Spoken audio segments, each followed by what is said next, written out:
Looking back, I often wonder how my life took such unexpected turns. My early years were simple. Growing up in a modest home where loyalty, love, and trust were core values. My parents, though not perfect, exemplified a devoted couple. And I always assumed I'd follow in their footsteps. I admired their unwavering commitment. And never imagined my life would take such a different direction. As I grew older, I held on to those lessons, believing that if I did everything right, I'd find the same stability and happiness. I worked hard, pursued my passions, and met someone who seemed to share my ideals. But life proved more complicated. The values I cherished were tested in ways I never expected, and the perfect life I envisioned began to crumble. On a crisp November morning, I found myself in the driveway, washing my 2008 Mustang, a symbol of the freedom and control I craved in my chaotic life. While others found peace in hobbies like golf, I preferred the calming ritual of caring for my car. As I cleaned, I couldn't shake the feeling that time was slipping away, hinting at the profound changes about to unfold. Hoping the warm autumn days would last a bit longer, I was just finishing the car's interior when an unexpected visitor shattered my peace. A car, driven erratically, screeched to a stop in front of my house. I recognized the driver, or thought I did. It was Judy, my mother-in-law. She stumbled out, tears streaming down her face. And I knew something was terribly wrong. She left the car at an awkward angle in the street, and ran down the driveway. Tears in her eyes, she rushed toward me, buried her head in my chest and started crying uncontrollably. "Come on, Judy," I said gently. "Let's go inside, and you can tell us what's going on," I continued. I led her into the kitchen and sat her down. "He's such an idiot," she cried. "Would you like something to drink, Judy?" I asked. "Do you have tea?" she asked through her tears. I nodded, brought her a cup, and made some tea. "Give me your car key so I can move it off the street," I said. She handed me the key, and I moved her car into the driveway. Then I called my wife, Penny, to come down.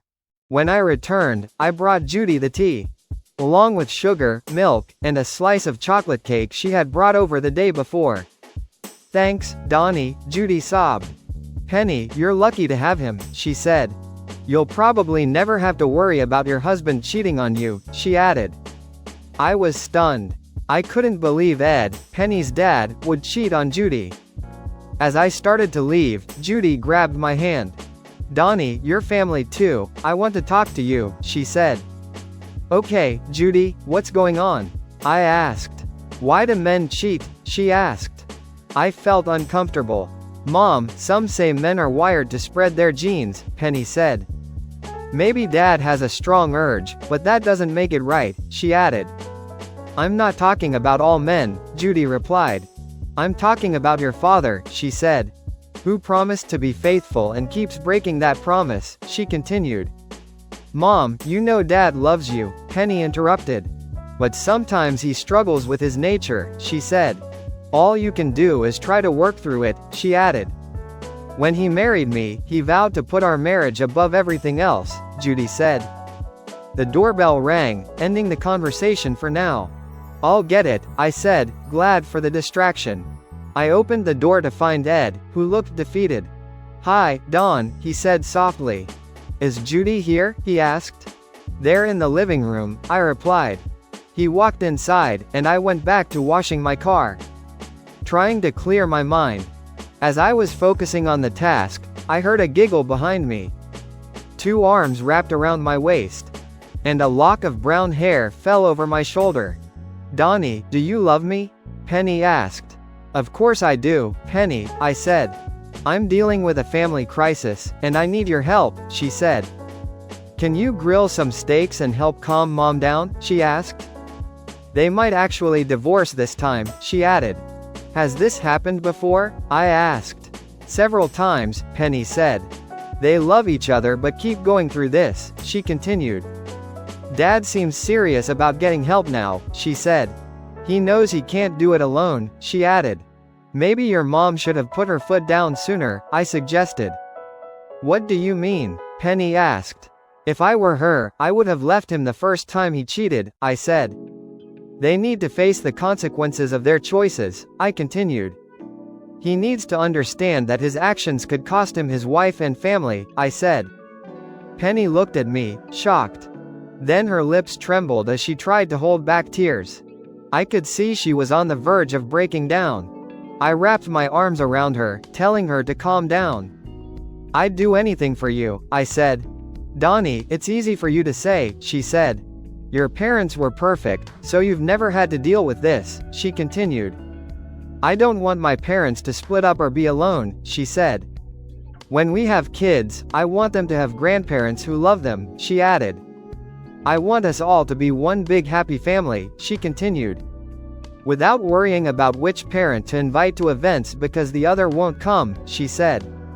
Okay, honey, I replied. I'll help, I said. I'll cook the steaks, and you can send your dad to talk to me, I continued. While you talk to your mom, I said. Maybe when the food's ready, we can all talk together on the deck, I added.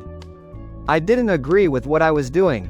But I loved Penny and understood her need to keep her family together. We all want our families to stay intact, even when our parents fall short. So I spent the afternoon talking with my father-in-law. We chatted about my Mustang, sports, and grilling steaks. He tried to come across as knowledgeable. But I knew he was full of it. Especially when he lied about a car that didn't even exist. Eventually, I asked, so what's going on with you and Judy? He looked like I'd knocked him. Then he almost cried, saying, I didn't mean to hurt her. She wasn't supposed to find out, he added. I thought, how original. If you didn't want to hurt her, why do the one thing that would? I stayed calm, though I was seething inside. I imagined him hurting Penny, and I wanted to kick him off my property. Judy deserved better. She should divorce him. I thought of my dad and Uncle Steve, who were both good men. Any of them would have appreciated a woman like Judy. But instead, here was this idiot trying to save face. By saying he needed to reconnect with the church. I had to stifle my laughter at the thought. Later, Judy and Penny joined us on the deck for dinner. Ed tried to play the repentant husband. But it was clear he was just trying to save himself again. After a while, I excused myself, went inside, and laughed so hard I cried. When I returned, Penny gave me a strange look, while Ed acted like he was waiting to be canonized. Judy, however, was in real pain, torn between cutting him out of her life or trying to salvage what was left. She was relying on us to help her make the right choice. So, Donnie, do you think counseling could help? Judy asked. I glanced at Ed, who gave me a slight nod. And then at Penny, who also nodded, trying to save her parents' marriage. Finally, I looked into Judy's eyes, which were sincere. Counseling can help you work through problems, I answered. And see things in your relationship that you might otherwise miss, I continued. It wasn't a lie, I'd heard it on a therapy show. So there was some truth to it. Judy nodded. Okay, we'll give it a try. She reached for Ed's hand and smiled. Penny looked at me, and I felt guilty. I was doing this for her, but it didn't sit well with me. I excused myself, saying I needed to show Ed something in the garage. Once there, I grabbed him by the throat and slammed him against the wall. Prick, I hissed. This is the last time I lie to save your cheating back, I said. If you cheat again, you'll have more than a divorce to worry about, got it? I continued. He quickly nodded, and I let him go. We returned to the kitchen, where I smiled and acted like everything was fine. But Ed was visibly shaken. Later that night, we had a good time with Penny. But just over a month later, 3 days after Christmas, we found ourselves in the morgue, facing Ed's body. The attendant pulled the sheet back with a flourish, revealing the lifeless form of a man who had once been full of life. Penny collapsed in tears. Judy turned away, and I went into shock, my mind racing with absurd thoughts. The attendant asked if we could identify the body, and both Judy and Penny nodded. I'm sorry for your loss, he said, his attempt at a comforting smile only coming off as eerie. We led Penny out of the morgue, where a detective was waiting. So, the deceased was your husband? He asked Judy. She nodded, squeezing my hand. When he didn't come home last night, I got worried, she said. He always called if he was going to be late, she added. The detective offered us coffee, which I declined. After seeing the state of the coffee maker, Penny asked, what happened to him? I can't reveal details of the investigation, he began. But it'll be in the papers soon, he continued. Your husband, your father, young lady, was found at the Sly Easy Motel on Sycamore Avenue, he said. A hysterical woman was with him, he continued. Her husband caught them together, kicked in the door, and, well, he kept the last bullet for himself, he explained. You should go back to the morgue and say goodbye, the detective said gently. Ma'am, I'll ask the coroner to be gentle with his face, he added. That won't be necessary, Judy replied coldly. No problem, the detective said. We have clear evidence, he continued. The security tape shows everything, he said. The guy kicking in the door, your husband was already gone, he added. And there are no signs of anyone else moving around, he said. Detective, Judy said firmly. I meant it's not necessary, she continued. I don't care where he's buried, she said. Judy stood up, and I followed. Penny looked at her mother and said to the detective, she's upset. He just nodded. As soon as we left the detective's office, Judy broke down, crying on my shoulder. As I drove them home. Throughout the day, people came by to offer condolences. Our neighbor Tanya stopped by with some treats. How are you holding up? She asked. I shrugged. It's okay, honey, we're friends, she said. I know you spend a lot of time with Ed, she continued. I used to see him chatting with you while you polished your Mustang, she said. Tanya, I whispered. I couldn't stand that guy, I said. He was a serial cheater, and it was just in his nature, I continued. Judy deserves better, I added. She laughed. But Judy loved him, she said. He was her first everything, she continued. That's why she kept forgiving him, she said. Without him, she'd be lost. But Tanya was wrong. Over the weeks, Judy's anger towards Ed only grew. She even refused to attend his funeral at first. But I convinced her to go for Penny's sake. Eventually, Penny got angry with both of us. Especially when I refused to speak at the funeral. I couldn't think of a single good thing to say about Ed. And even his best friend struggled with the eulogy. Eddie was Ed, you should have known him, he said. After the funeral, Judy became more involved with us. But certain things, like watching TV shows where a husband cheated, would set her off. Penny and I often discussed how we could help her. Penny seemed to move on from her father's end of life fairly quickly. And life resumed. About 3 months later, we hosted a gathering, inviting every eligible man we could think of for Judy. At 43, she looked more like Penny's sister than her mother. But Judy didn't know how to flirt or mingle. She'd only ever been with Ed, who had swept her off her feet when she was 18. We knew it would take time for her to adjust. So we planned to keep hosting these gatherings. After the party, as we were cleaning up, I noticed Penny's phone on the counter, and saw she had a message. Assuming it was from her mom, I checked it, and froze. Penny had been texting another man. As I read through the messages, I realized she was dating someone else. Shocked, I stood there, feeling like my world was falling apart. How had I missed this? Penny and I spent so much time together. When did she even find the time? Then it hit me. Penny had always defended her father. Even when he was caught cheating. She insisted it was just his nature. Maybe she was more like her father than I realized. After all, you can't fight nature, I guess. They expected me to react like Judy, just accept it. I thought, Judy loved that man despite everything. Maybe that's why she kept forgiving him. Until the very end. Her anger might not have been because he cheated again, but because his end of life robbed her of the chance to forgive him one more time. Someone slacking on the cleaning, Penny smiled. But it's okay, I've done enough for both of us, she said. Let's move to the bedroom, honey, she added. I need to work on the brakes, I said. watching her expression shift to sadness and frustration. How long will it take? She asked. All night if I do them all, I replied. Can we do it tomorrow? She asked. Maybe tomorrow should be my turn, she said, hinting at plans of her own. Her suggestion irritated me.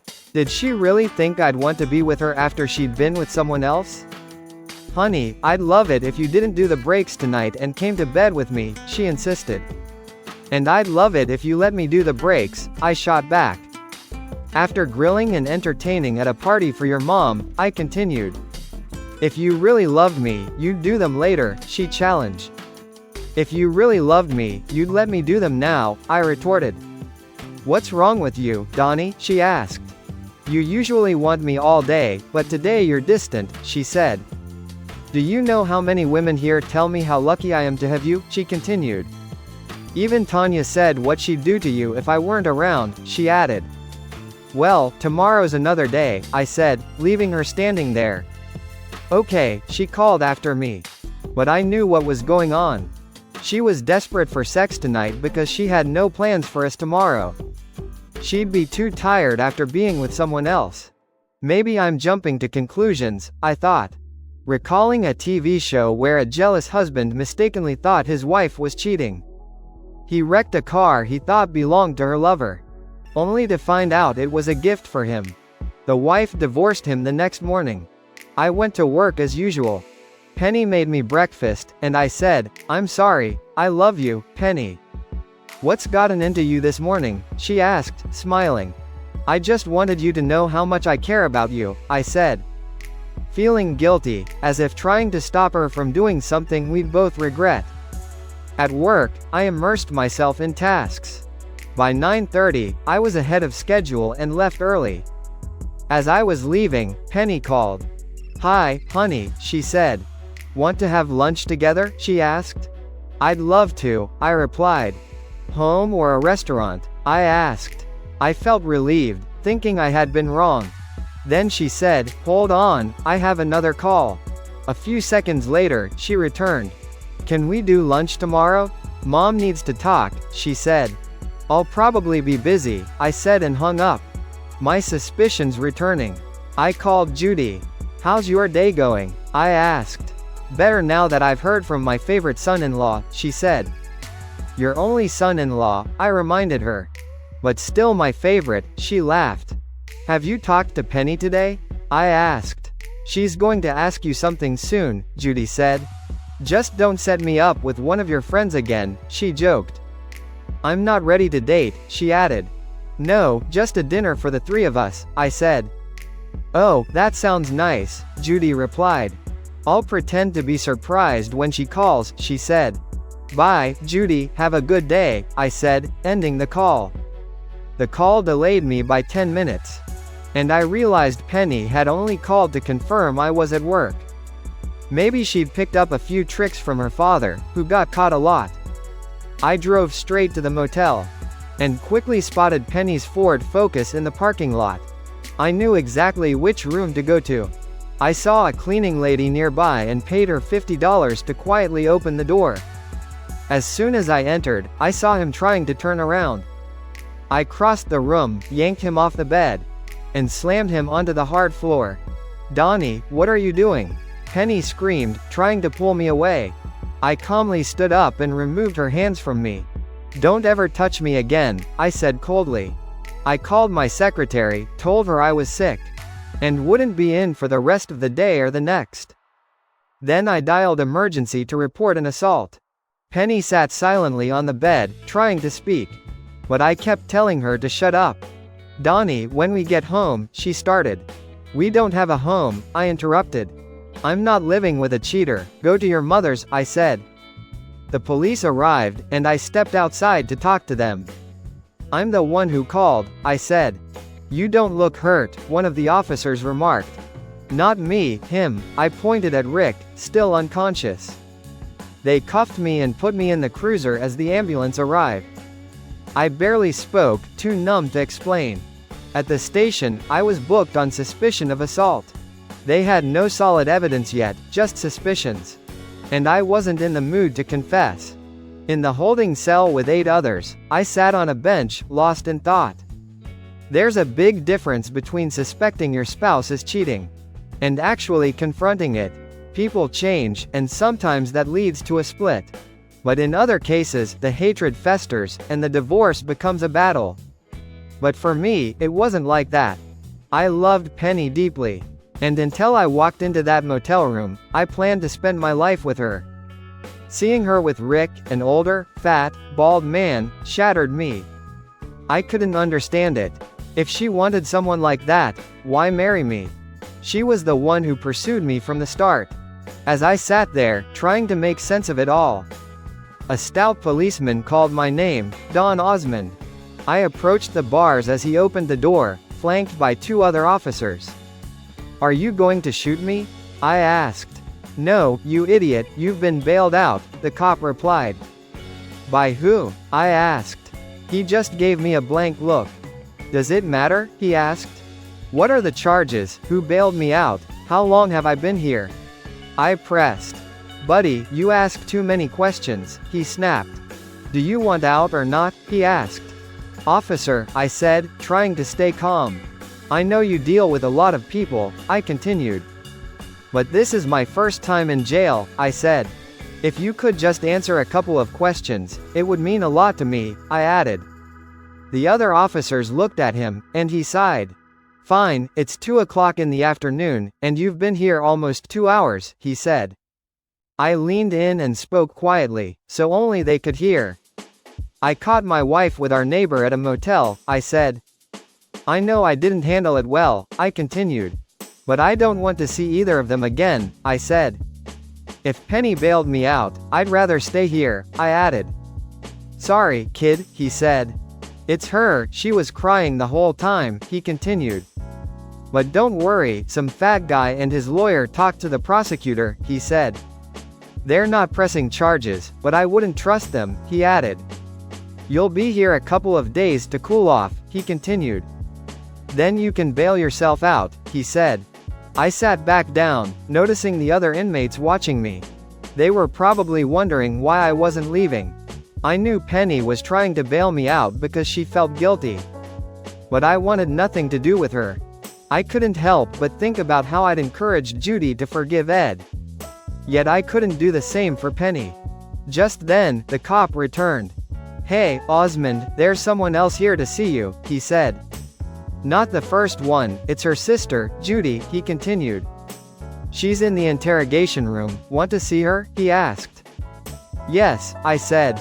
He cuffed me and led me to a partitioned room with bulletproof glass. I sat down and stared at Judy through the glass. "Hey, Donnie," she said. "What's going on? Penny just said you roughed up your neighbor," she continued. "And wouldn't let her bail you out," she said. "Judy, she cheated on me," I said. Her face fell. "With him? That's disgusting, but why?" she asked. "From what she told me, you're always," she started. Before we could finish, a tall man in a cheap suit knocked on the wall. "Excuse me," he said. "Are you Don Osmond?" he asked.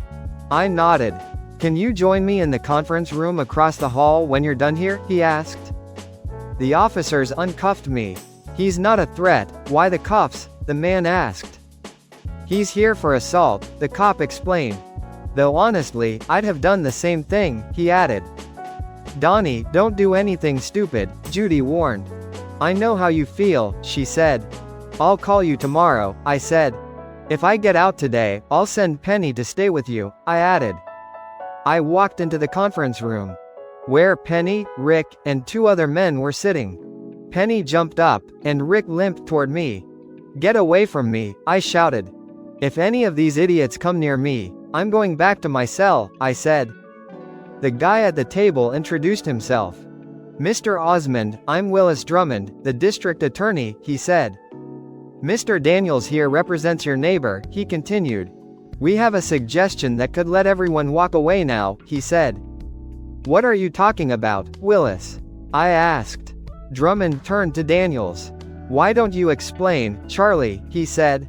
As Daniels began talking to me like we were old friends. "Don, this is an unfortunate situation," he said.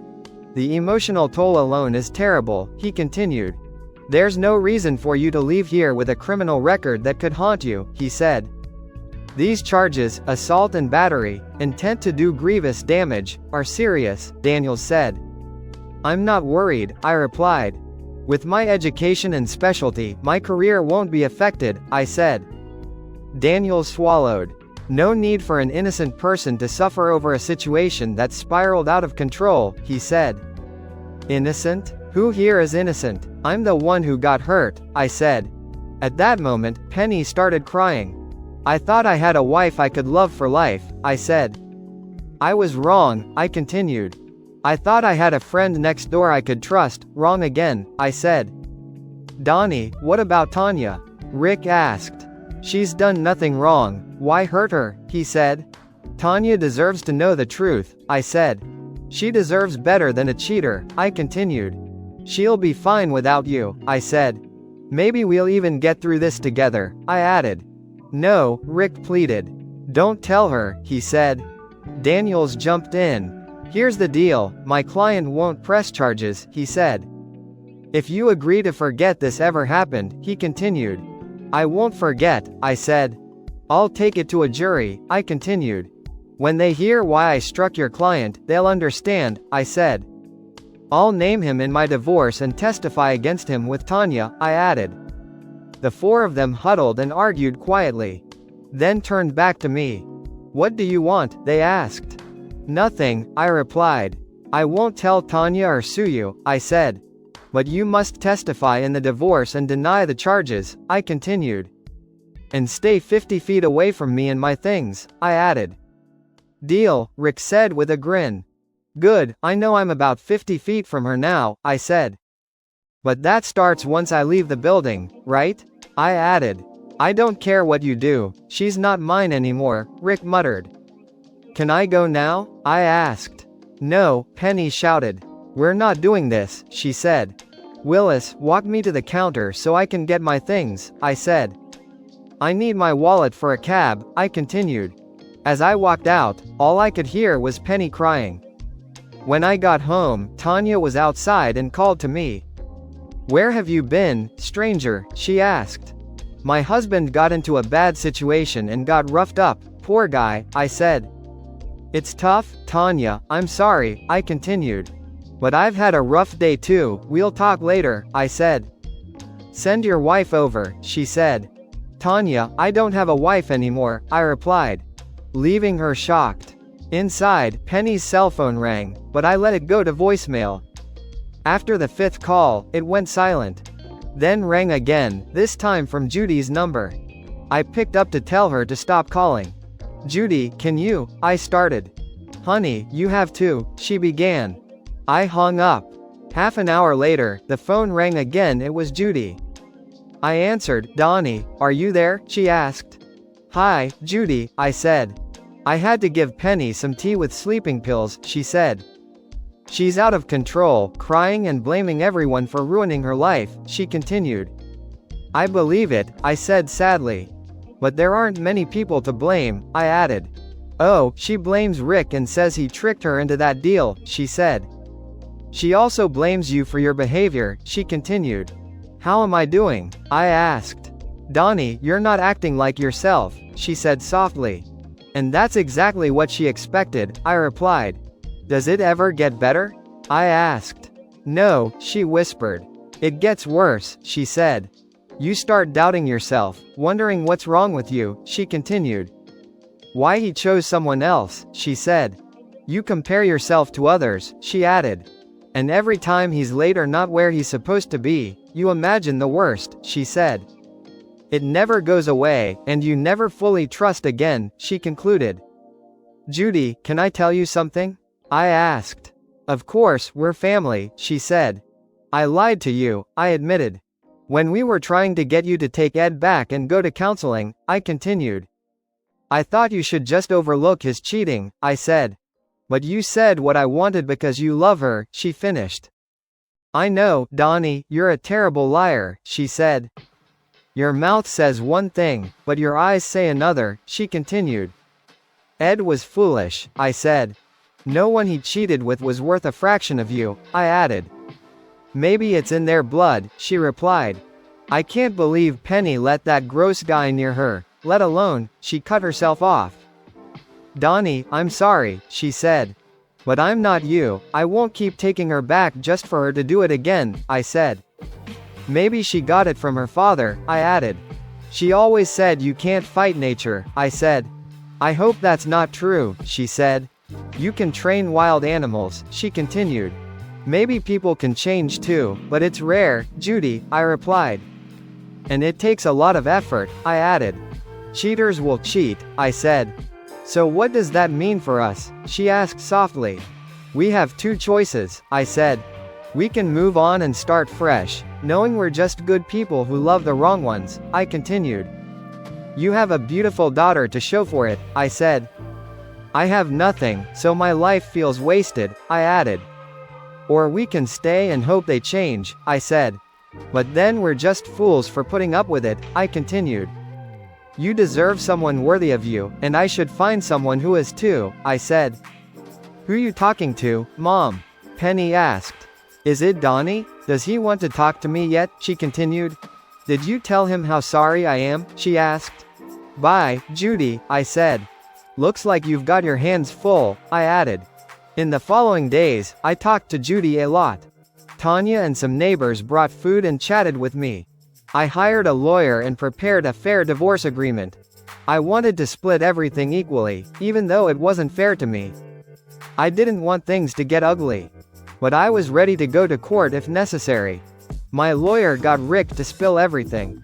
It had been going on for over 6 months. And Rick believed he wasn't the first. I asked Judy if I could come over to talk. When I arrived, she opened the door, and I hugged her. Penny came up to me. Donnie, I've missed you so much, she said. Penny, I'm here to make this easier, I said. I didn't want a stranger handing you divorce papers, I continued. So I brought them myself, I said. No, Donnie, she pleaded. I'll stop, it won't happen again, she said. You have to give me another chance, she continued. Penny, that won't help, I said. This isn't the first time, I continued. My lawyer questioned Rick. We know everything, I said. You've been with him for over 6 months, and I doubt he was the first, I added. How could you look me in the eye? I asked. It was just sex, she said. You and I are so much more than that, she continued.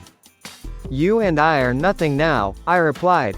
All that's left is a gold ring, and that means nothing when the vows are broken, I said. Donnie, please, she begged. No, Penny, I said. I'm not living like this, I continued. You're being unfair, she whined. You're tearing my heart out, she said. You love me, damn it, she added. Penny, shut up, Judy said. Mom, stay out of this, Penny snapped. He's being unreasonable, she said. It doesn't have to be this way, she continued. I love him so much, I feel like my heart will burn, she said. First, boo-hoo, Judy shouted. You're just like your father, Penny, she said. You act like the world revolves around you and what you want, she continued. I forgave your father repeatedly, she said. And maybe you think that's how it should be, she added. But Donnie isn't me, she said. You're a grown woman, so act like it, she continued. You had the perfect marriage, and you ruined it, she said. Now get over it, she added. Donnie's hurting too, she said. He's been so depressed. I can't believe you did this to someone who loves you so much, she continued. But then, your father did the same to me, she said. I'm glad he's free now, she added. I only wish I had been, she said. But, Mom, I'm depressed too, Penny said. I know I was wrong, and I'm sorry, she continued. I'm hurting as well, she said. Penny, it's your own fault, Judy replied. As much as I love you, maybe you deserve it, she said. I agree, Penny said. But I don't think it was bad enough to get divorced over, she added. Shouldn't that be up to the person you hurt? Judy asked. Marriage is about what both people want, she continued. Penny, maybe Donnie doesn't want to be married to you anymore, she said. Stop saying that, Mom, Penny yelled. She turned to me. Donnie, haven't I been a good wife? She asked. I've cleaned, cooked, and given you everything you could want, she said. Why can't you focus on what I did right instead of my mistakes? She continued. I feel lost without you, she said. I can't stop crying. I feel like my life is over, she added. You can make us both better, just forgive me this once, she said. I swear it won't happen again, she pleaded. I left the room without responding. At the door, I turned and said, Penny, get a lawyer. I want to get this over with and start fresh, I added. I drove home and saw Tanya again as I walked onto the porch. Hey, Donnie, wait up, she called out. I sighed as she crossed the yard. She was dressed in old denim shorts and a sweat-soaked t-shirt. Clearly having forgotten or skipped wearing a bra. I need to tell you a couple of things, she said. Tanya wasn't as slender as Penny or Judy. But now that I was no longer with Penny, I noticed her more. Why are you looking at me like that? She asked. Sorry, I said. I shouldn't have, I added. I just wanted you to know Rick and I are here for you, she said. If you need anything or just want to talk, we're here, she continued. Rick's still shaken from being mugged, she said. And talking might help him too, she added. You know, helping others can make you feel stronger, she said. But that's not what I meant, she added with a smile. You know I'm married, and you're not that kind of guy, she said. I smiled weakly, thinking about telling her the truth about Rick. But I realized it would only hurt her. Besides, Rick was probably trying his best to be the husband she deserved after what happened. There was no need to make things worse. Donnie, it's a cruise, she continued. One of our clients is organizing a singles cruise, and there are still cabins available, she said. 10 days of fun in the sun might help heal a broken heart, she continued. Who knows, you might even meet someone, she added. I'll think about it, Tanya, I said. But I don't think I should date anyone until my divorce is finalized, I continued. You're a good guy, Donnie, she said. Whatever Penny did, I hope she realizes how foolish she is, she continued. Let me know about the cruise, okay, she said. I did everything I could to make things right with Penny. My lawyer handled the divorce, and I went on with my life. I asked my boss to transfer me to another location and explained why. A few days later, he arranged for me to move to our Phoenix plant, which had been interviewing engineers. It seemed like the perfect place for a fresh start. Warm weather and the chance to drive my car year-round. I would leave everything and everyone behind. But that's what starting over is all about. I told Judy about my plan to leave the neighborhood. And she was upset but understood my reasons. She agreed with me, feeling similarly as she processed Ed's end of life and her daughter's betrayal. She had been considering moving to New York to live with her sister and mother. And after our conversation, she started seriously thinking about it again. I made her promise not to tell Penny about my plans. Honey, I don't have to, Judy said. That girl is obsessed with you, she continued. She spends most of her time following you around, she said. Terrified you'll find someone else, she added. She was furious when she saw you talking to Tanya on the porch, she said. Called her every name in the book and cried for hours, she continued. She's terrified you'll fall for Tanya and tell her everything, she said. Then end up together, she added. It's not that far-fetched, I replied. True, she said. Donnie, you really love my daughter, she continued. I could see you trying to figure out how to get her back the other day, she said. But I'm glad you couldn't, she added. She's my baby, and I love her, but I love you too, Donnie, she said. We both know what she's like, she continued. At least when this is over, you'll have a friend in Arizona, she said. And I'll have someone in New York, she added. Promise me we'll stay in touch, she said. I don't have a choice, I said. I've only loved 2 people, and one doesn't love me back, I continued. You're all I have left, I said. I appreciated Judy telling me about Penny following me. I started keeping an eye on her whenever I went out. One night, I went to a movie and saw her watching me in the parking lot. I decided to have some fun. I pretended to wait for someone, bought a ticket through the app, and then called Judy to let Penny know I had a date. Penny stormed out of her car and headed toward me. But I quickly went inside, got my ticket, and slipped into the theater. Just as she arrived, she couldn't find me, and with 15 movies playing, she had no idea which one I was watching.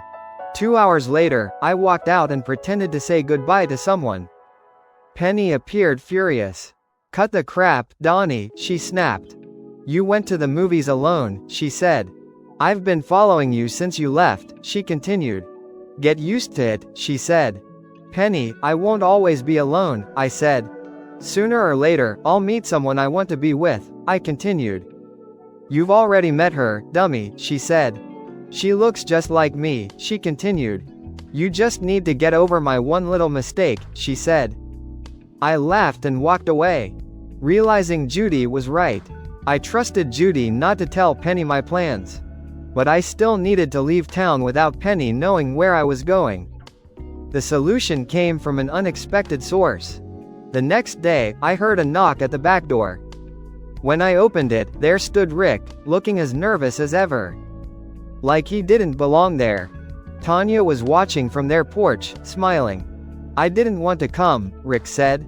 "But she made me," he continued, glancing over my shoulder at Tanya. "Come on in," I said, loud enough for her to hear.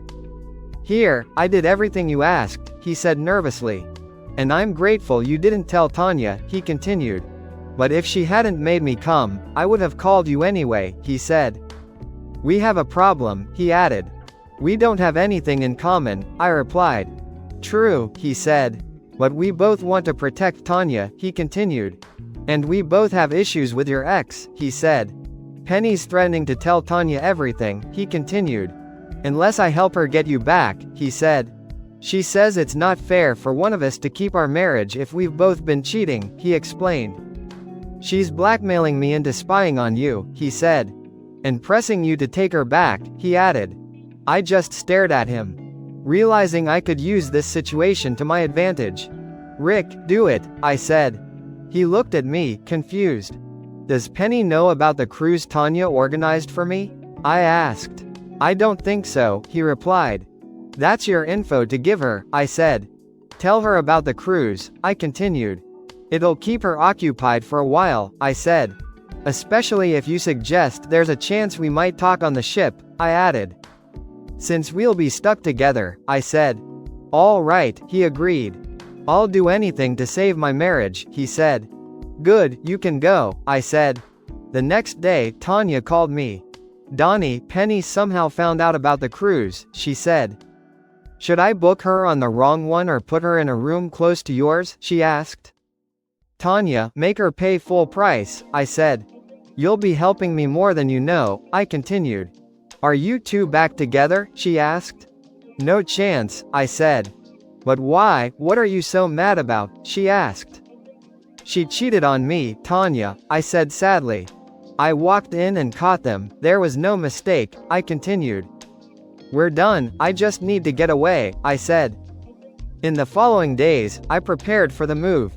Looked at houses, contacted moving companies, and called the new office in Phoenix. I still talked to Judy every day. But the saddest day before I left was when Judy moved to New York. I stopped by to say goodbye, and Penny was there. She smiled as she opened the door. "I miss you so much, honey," she said. I ignored her and went straight to Judy. She hugged me tightly. "I wish you'd hug your wife like that, not my mom," Penny said. "It's probably good mom's moving to New York," she continued. "I think you're confused about who you care about," she said. Judy and I laughed. Penny was taking Judy to the airport. I said goodbye and promised to call Judy every day. "I wish you'd call me," Penny said. "You know you're wasting your time with this divorce," she continued. "By the time we get to court, you'll forget why you wanted it," she said. "I noticed you withdrew a large amount of money from our account," she added. "But I didn't say anything because I did the same," she said. "Funny coincidence, huh?" she continued. I just walked away. She was so happy, acting like we were going on a second honeymoon. not realizing we'd be on the same cruise but not together. The thought of me being with someone else on the cruise never crossed her mind. 3 days later, I was ready to leave. Tanya had everything set up for the cruise. Just before the ship left, I called Penny. Penny, I won't be home for about 10 days, I told her. If you need anything about the divorce, talk to my lawyer, I said. Thanks for letting me know, she said cheerfully. Maybe when you get back, you won't want a divorce, she continued. Maybe something will remind you how much we need each other, she said. Not likely, I said, laughing. She laughed too. Is it so hard to admit you still love me, Donnie? She asked. No, it's not, I said. I still love you, I continued. I just want you to love me enough for me to be enough, I said. I do, you fool, she said sadly. I've realized life without you isn't worth it, she continued. Yes, I made a mistake, but it wasn't about love, she said. Something drew me to Rick, and I don't even know what it was, she added. Maybe we'll figure it out in therapy, if you like, she said. If you like old sayings, I said. I heard you can't fight nature, I continued. She looked at me strangely. Inside, as I hung up. 6 hours later, the ship was at sea, almost out of cellular range. When my phone rang, I looked at the screen and smiled. Watching the scenery go by. I thought about how Penny might be looking out of her porthole. But I had a window. Where the hell are you? She shouted. I've searched the whole damn ship, and you're not on it, she said. Who said I was? I laughed. How can we get back together if we don't spend time together? She yelled. You won't let me come home, you don't touch me, and you barely talk to me, she said. I'm going crazy. I love you, Donnie, she added. Okay, Penny, I said. After the cruise, you can come home, I continued. But we won't sleep together, I said. I'll do whatever it takes to get back in your bed and heart, she said, her voice shaky. I love you, Donnie, she added. The call went silent, and I laughed as I crossed into another state. I decided to call my only friend. Hi, Judy, I said when she answered. Donnie, she squealed. It's been so long since you called, she said. Almost 4 hours, I joked.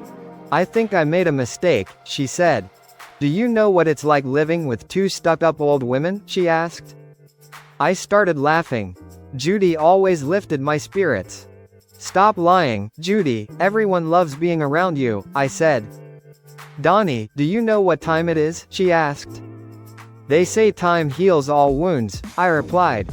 They're wrong, she said. Seriously, I forgot how much I didn't get along with my sister, she continued. She and Mom are so alike, now that I don't fit in, she said. I laughed again. Do you check your rearview mirror to make sure you're not being followed? She asked. It's hard to keep up with a truck when you're on a ship, I said. She laughed. I won't ask how you got on the ship without her, she said. Remember the cow weapon commercial? I asked. I had my own ancient Chinese secret, I said. I love that commercial, she said. Guess I should go make mommy's tapioca, she added. Drive safe, honey, she said. I arrived in Phoenix the next afternoon. The first thing I did was unload my Mustang into the garage. I was relieved it wouldn't face cold winters again, even if I didn't think about the heat and potential sun damage. Over the next few days, I settled in and got everything set up in my new home. The house was beautiful, but it didn't feel like a home. Just a place. The day before I was supposed to start my new job, my cell phone rang. Without looking, I picked it up. Where are you? She hissed. Why is all your stuff gone? She asked. You said I could come home, and now the house is empty, she continued. You're home, aren't you? Isn't that what you wanted? I said. You know that's not what I meant, she hissed. I don't want an empty house, she said. This is almost as bad as the divorce you're pushing for, she added. Don't worry about the divorce, I said. Without proof, my lawyer told me I was screwed, I continued.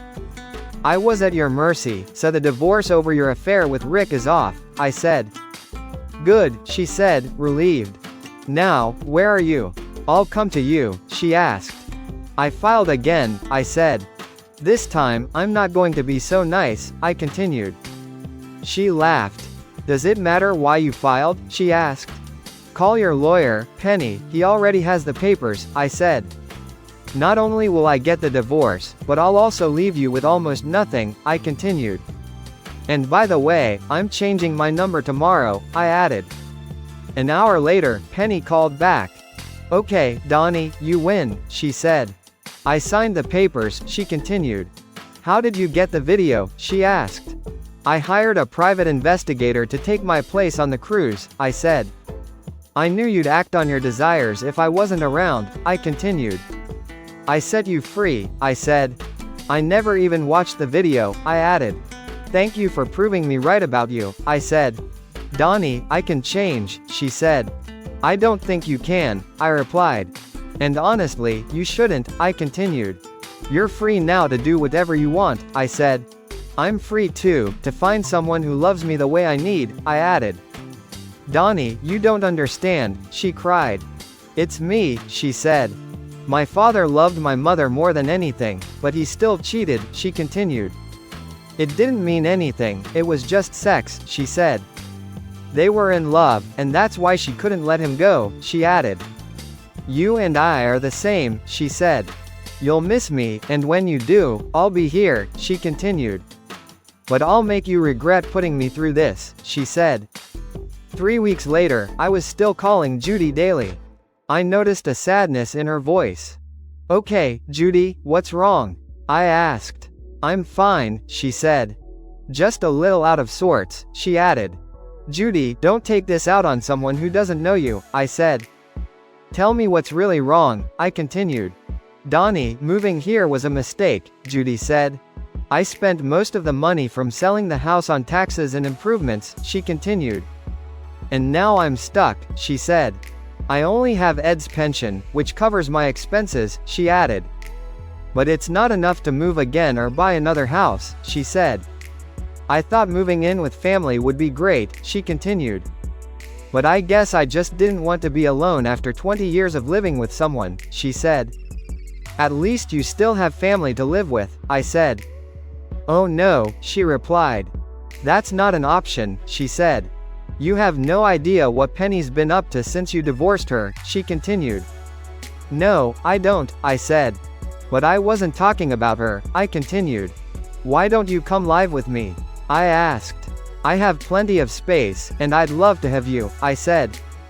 Donnie, are you crazy? She asked. I can't live with you, you're my daughter's ex-husband, she said. Not anymore, I said. Come visit, and if you don't like it, you can always go back to New York, I continued. Okay, she agreed. How about a week's visit, she asked. I want to make sure you're okay, I said. I've been visiting Penny in your old house. Well, do you recognize it? She asked. Judy came to stay with me for a week. And she had so much fun that she didn't want to leave. We did everything together. Sightseeing, shopping, and turning my house into a home. By the end of the week, I dreaded her leaving. The morning she was supposed to go, she made me breakfast. And asked why I looked so down. Our week's over, I said. I'm going to miss you, I continued. Can you come back soon? I asked. No, she said. And honestly, Donnie, I don't think you really want me to, she added. Judy, you're my best friend, of course I do, I said. Don't you want to come back? I asked. No, she smiled. Because if I come back, it means I left, she said. And I don't want to, she added. I smiled and hugged her tightly. We both knew something was happening. But neither of us was ready to admit it. The next morning, she made me breakfast again. I can't send you to work on an empty stomach, she said. And I'm taking you to work today, she continued. I need the car to go shopping, she said. Are you sure you don't want to drive the truck? I asked. She stuck out her lower lip and held out her hand. For some reason, it didn't bother me to let her drive my Mustang. Something I never let Penny do. I handed her the keys, and her smile made my day. After breakfast, we drove to my office. I expected her to leave, but she came in with me. looked around, and even met my secretary.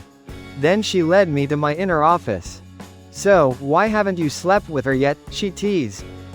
"She's not my type," I said. Judy laughed and said she'd pick me up after work. That evening, we grilled steaks and watched the sunset. I noticed she hadn't just gone shopping. She'd also decorated the house with little touches that made it feel more like home. Over the next few weeks, things progressed slowly but steadily. We spent evenings together, taking long drives, photographing landscapes, going to movies, or trying new restaurants. But most of all, we enjoyed quiet nights at home. I often suggested we go out, because I was afraid of what might happen if we spent too much time alone together. About 5 months later, on Judy's birthday, I wanted to make it special.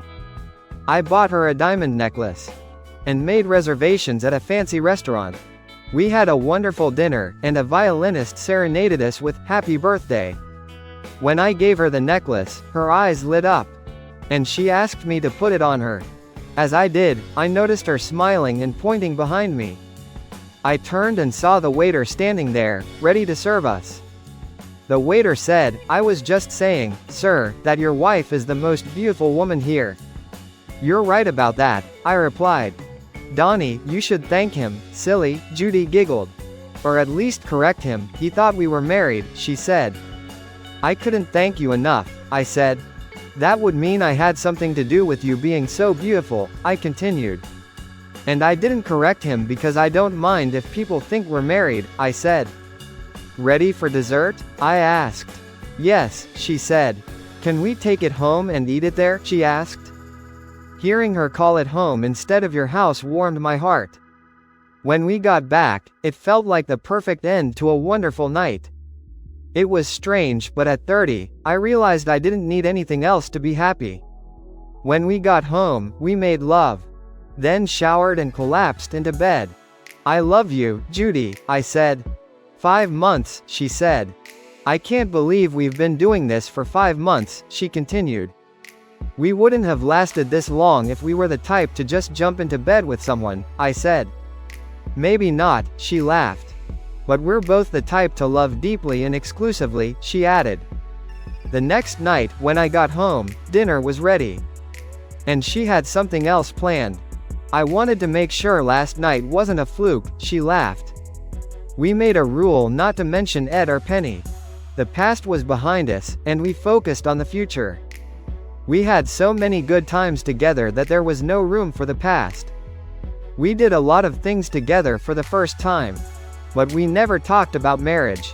It just never came up, even though everyone assumed we would. That was until the past caught up with us. Our mistake was moving Judy's belongings from New York to Phoenix. Penny went looking for her mom.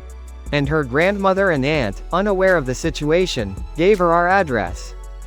That's when the trouble started. One Saturday, I went out to buy supplies for a barbecue. While I was gone, Penny showed up at our porch. Judy had no choice but to let her in, hoping I'd be gone long enough to get rid of her. Penny quickly realized Judy wasn't living alone, and that her housemate was likely a man. Judy confirmed it and agreed to meet her for breakfast the next morning. Penny drove off but got lost, and saw my car on her way out. Judy decided to wait until we had relaxed a bit before telling me the bad news. As we were grilling and getting ready to relax, we noticed someone peeking over our 6-foot fence. Penny's eyes went wide, and she started screaming. We let her in. "I can't believe you two," she yelled. "Especially you, Mom, what would Daddy think?" she said. "Penny, we're not married anymore," I said. "So what are you doing here?" I asked. "I came to find my mother," she said. "I was hoping she knew where you were," she continued. "I need help," she said. "What kind of help?" I asked. "I've lost almost all the money you left me," she said. "And I'm about to lose my house," she continued. "I was hoping you'd give me another chance," she said. I realized how stupid I was, she added sadly. "I'm sorry, Penny, but there's no chance," I said. "You can't fight nature," I continued. "Yes, you can," she insisted. "If you want it badly enough, you can do anything," she said. I swear I've changed, she added. I was talking about Judy's nature and mine, I smiled. It's in our nature to fall in love and stay that way forever, I said. We can't fight it, I continued. But since you're our daughter, we'll help with the house, I said. Go home, and I'll put some money in your account, I continued. But you'll need to get a job, I added. Why can't I stay here with you, she asked. Penny, just being around you reminds me of what you did, I said. And it makes me angry all over again, I continued. That's why I left town, I said. Do you want the money or not? I asked. Of course, she said. Then she looked directly at Judy. You don't want me here, do you, mother? She asked. You know that if I had a fair chance, you'd lose Donnie, she said. He only agrees with you because he thinks he loves you, she continued. But really, he still loves me, she said. He stays with you because you're just like me, she added. And he knows you won't cheat on him, she said. Judy and I both laughed. We'd already talked about our past enough that Penny's words didn't bother us. I preferred Judy's kindness over Penny's any day. And Judy appreciated that I only had eyes for her. Penny left the next morning, still angry that we hadn't let her stay. But it would have been inconvenient. Judy and I were happy with how things turned out. We both wanted to be alone together. And in some way, we felt what happened to Penny was our fault. But we were content with our decision. Later, we learned that Penny had slept with several men in our neighborhood, including some of our friends, which caused a lot of gossip. One morning, Tanya saw a couple of men leaving the house and confronted them. That's how she found out everything. When she told them they should be ashamed of embarrassing their wives with the neighbor's miss. They told her to mind her own business, and suggested she watch her own husband instead. They hinted that's why I divorced Penny and left. Tanya confronted Rick, who broke down and admitted his guilt. 2 days later, as Penny was packing her suitcases, she had a strange feeling. Just as she was about to call one of the guys, she noticed Tanya sitting in the dark. I always thought we were friends, Tanya said, tears in her eyes. We are, a shocked Penny replied. You had it all, Penny, Tanya said. A beautiful home, a good life, and a husband who adored you, she continued. Why wasn't that enough? Tanya asked. I never thought he'd find out, Penny said. I love him, but I couldn't control myself, she continued. It's just something in me, like my father, I guess, she said. You can't fight nature when that kind of desire takes over, she added. Tanya said nothing and then shot Penny.